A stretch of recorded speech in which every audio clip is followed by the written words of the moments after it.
নতুন ছবি নিয়ে আবারও ফ্লোরে ফিরেছেন পরিচালক সৌকর্য ঘোষাল। তবে এবারের ছবিতে দুটো গুরুত্বপূর্ণ ইস্যুকে সামনে আনছেন। ছবির নাম ওসিডি। এই মুহূর্তে পরিচালক আমাদের সঙ্গে রয়েছেন। শুরুতেই আগে জানি যে কেমন আছো। জানি প্রমোশনের চাপ, যদিও এই সময়টা কোথায় এনজয় করার মতো। এই সময়টা খুবই এনজয় করার মতন, কারণ এই সময়টা যেটা হয় সেটা ছবিটার একদম রিলিজের আগে যখন সমস্ত জিনিসগুলো প্রকাশ পায়, হুম।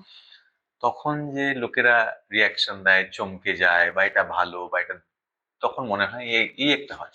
কি রিয়াকশন আসছে ট্রেলার মানে ট্রেলারের ট্রেলারের পর? রিয়াকশন খুবই অভাবনীয়, আমি হুম। এতটা সত্যি আশা করিনি। কারণ এটা একটা ইন্ডিপেন্ডেন্ট ছবি, আমাদের নিজেদের প্রোডাকশন হাউস থেকে বানানো, খুব বড় ব্যাকিং নেই। এ সত্ত্বেও ট্রেলারের রিয়াকশন যেভাবে এসছে আমাকে খুবই মানে প্রাণিত করেছে, এবং আমার মনে হয়েছে যে আমরা যে বলতে চাইছি যে কথাটা, হুম। সেই কথাটা কমিউনিকেট করা গেছে। এই যে এই ভাবনা চিন্তা, এই দুটো গুরুত্বপূর্ণ ইস্যু, যেটা একটু আগে জয়াদিও বলছিলেন যে সেভাবে তুলেই ধরা হয়নি কখনো পর্দায়। তো কবে থেকে এই বুননটা শুরু হয়েছিল যে এবার এটা নিয়ে কথা বলা যায়? এটা না, আমি অনেকগুলো তো ছবি করলাম বাচ্চাদের নিয়ে, সমস্ত ছবিতে তুমি দেখো আমার কিছু একটা না কিছু মুখ্য মুখ্য মিস। ভূমিকায় একদম বাচ্চারা থাকে। একদম। তো এটা করতে করতে আমার মনে হলো যে আমি বাচ্চার রূপকথা, তার মন, আকাশ, পৃথিবী, এই সব নিয়ে কথা বলার সঙ্গে সঙ্গে রিয়েলিটির যে সমস্যাগুলো, যেগুলো আমরা ছোটবেলায় ফেস করেছি, কখনো বন্ধুদের থেকে শুনেছি, কখনো দিদিদের থেকে শুনেছি, গুজগুজ ফুসফুস গুজগুজ ফুসফুস, এবং সাংঘাতিক সমস্যা, এবং সেই সমস্যাটা লোকে নিয়ে বয়ে বেরোয়। যেভাবে স্বপ্ন, ছোটবেলার স্বপ্ন আমি সারা জীবন বয়ে বেরোই, তেমনি এই ক্ষতটাও বা এই ট্রমাটাও লোকে নিয়ে বয়ে বেরোয়। ব্যাগেজের মতো। তখন আমার মনে হলো যে আমি যদি এতই শিশুদের নিয়ে কাজ করি, কিন্তু এটা নিয়ে যদি আমি কাজ না করি, তাহলে বোধহয় আমি এসকেপ করছি, হুম। বোধহয় একটা ক্রাইম হয়ে যাবে। এটা প্রথম মাথায় এসছে। কিন্তু ওসিডির কারণটা হচ্ছে, আমরা লকডাউনের সময় গল্পটা প্রথম আমার মাথায় আসে। আচ্ছা। তখন সব পরিষ্কারের বাতিক চলছে, সবকিছু হচ্ছে। তখন ওসিডি কি, সবাই কথায় কথায় লোকে ওসিডি বলছে, এবং ভীষণ। পরিষ্কারটা তখন একটা খুব একটা মানে সাংঘাতিক জায়গায় পৌঁছে যায়।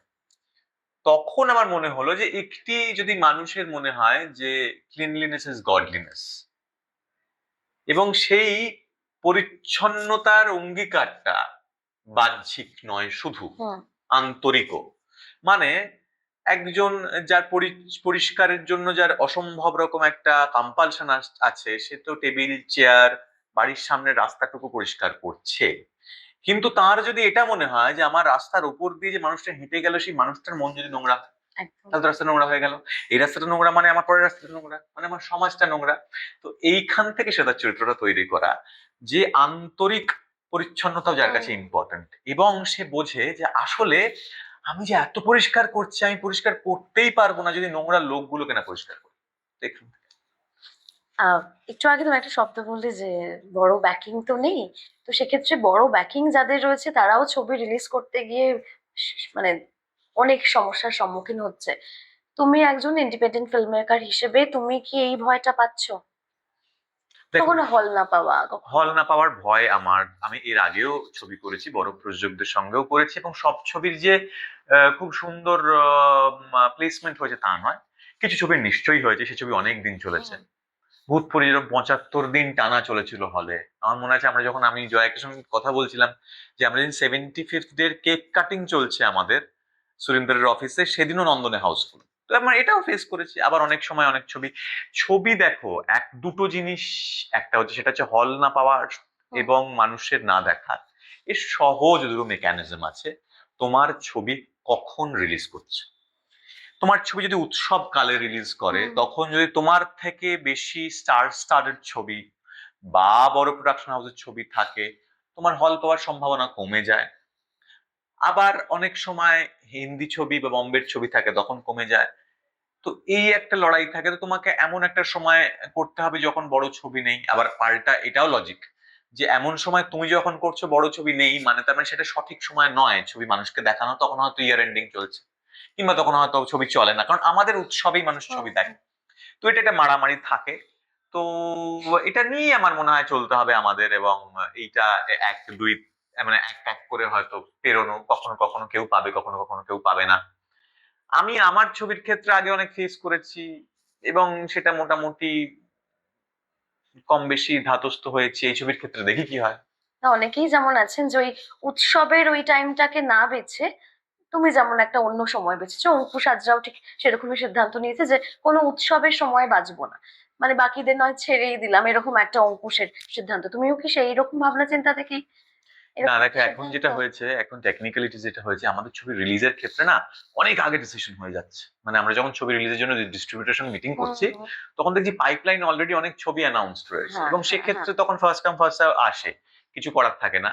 আমার যেহেতু নিজের প্রোডাকশন হাউসের ছবি, সুতরাং আমি অনেক আগে থেকে প্ল্যানিং করতে পারিনি। আমি যখন প্ল্যানিং করতে পেরেছি, আমি বুঝতে পেরেছি আমি রিলিজ করতে পারবো, হুম। তখন গিয়ে দেখছি যে কিছু ইম্পর্টেন্ট ডেটে অলরেডি ছবি অ্যানাউন্স হয়ে গেছে। তো আমার কাছে কোনো উপায় ছিল না, তো আমাকে এই ডেটে আসতেই হতো। হয়তো বা একটা আরেকটু বেটার কোনো উৎসবের ডেটে এলে কি বেটার হতো, হতো হয়তো, কিন্তু সব সময় সেটা ব্যাটে বলে হয় না। আবার কিছু ছবি ক্ষেত্রে হয়। তার মানে এটা একটা চ্যালেঞ্জই বলা যায়। 100 বার চ্যালেঞ্জ, 200% চ্যালেঞ্জ। ছবি শুটিং করতে গিয়ে আর কোনো চ্যালেঞ্জ বা কোনো ছবির কঠিন? শুটিং করতে গিয়ে চ্যালেঞ্জ অ্যাজ সাচ কিছু আমরা তেমন ফেস করিনি, কারণ আমার তো যে ইউনিটটা এবং অ্যাক্টার্স এর যে পুরো ব্যান্ড, হুম তারা খুব মানে খুবই তারা সবাই, জয়া, কনিনিকা দি, অনস্বরা দি, হুম। কৌশিক দা, আরশিয়া যে ভূতু করেছিল। ভূতুর যদিও সম্ভবত এটা বড় পর্দায় প্রথম প্রথম ছবি। ছবি কি ওর এটা? হ্যাঁ, আচ্ছা। এবং এত বড় চরিত্রে জয়ার ছোটবেলা করছে, এবং she is a fantastic actor. তো ওইগুলো আমার খুব ইজি হয়েছিল শুটিং। আমার ক্রু তো সেম, হুম সুতরাং হুম আমার হুম। ক্রু নিয়ে কোনো আমার অসুবিধা হয়নি। আমরা একটা পার্ট আমরা ম্যাকলাস্টিগঞ্জে শুট করতে গেছিলাম, ঝাড়খণ্ডে। তো সেখানে হয়তো একটু আমাদের অনেকটা স্পেস জুড়ে শুট করা, দৌড়াদৌড়ি ছিল। তো তখন একটুখানি আর কি আমাদের খুবটা টায়ারসাম হয়েছে। আদারওয়াইজ এই শুটিংটা আমরা খুব যদিও ছবির সাবজেক্টটা খুব গ্রিন, হুম কিন্তু হুম। ছবিটা শুটিংটা আমরা খুব নিজেদের মতো করে মজা করে করেছি। এবং নিজেদের কাজ হলে যেটা হয়, অনেক কিছুতে ছাড় থাকে, অনেক কিছুতে হুম, তুমি নিজেই সিদ্ধান্ত নিতে পারো। একদম। তো সেইটা খুব আরামে করা গেছে। বেশ, এবং এই আরামটা বোধহয় পর্দায় যখন ছবিটা মুক্তি পাবে তখন আরো দ্বিগুণ আমার মনে হবে। হয়, আমার মনে হয় আরো দ্বিগুণ হবে, দর্শকদের কি বলবো? দর্শকদের বলবো 6 তারিখ ওসিডি রিলিজ করছে সিনেমা হলে। এটা খুব একটা ইম্পর্টেন্ট ছবি। এটা একটা থ্রিলার। ওসিডি নিয়ে থ্রিলার টা কেমন হয়, এটা একটা দেখার বিষয় হতে পারে বলে আমার মনে হয়েছে, তাই আমি বানিয়েছি। আমার ছবিটা আমি অনেকবার দেখেছি, রিটিভিরও দেখেছি, আমার মন্দ লাগেনি, আমার খুব চমৎকার লেগেছে। আমার নিজের ছবি না হলেও বলতাম। কিন্তু এই ছবিতে কিছু ইম্পর্টেন্ট বিষয় নিয়ে কথা বলা হয়েছে, যেগুলো খুব ইম্পর্টেন্ট, আমার মনে হয় কথা বলা দরকার। আপনার বাড়ির ছোটটিকে নিয়ে আপনি অবশ্যই সিনেমা হলে দেখতে আসবেন ওসিডি, 6 ফেব্রুয়ারি থেকে সিনেমা হলে। নমস্কার। Thank you so much.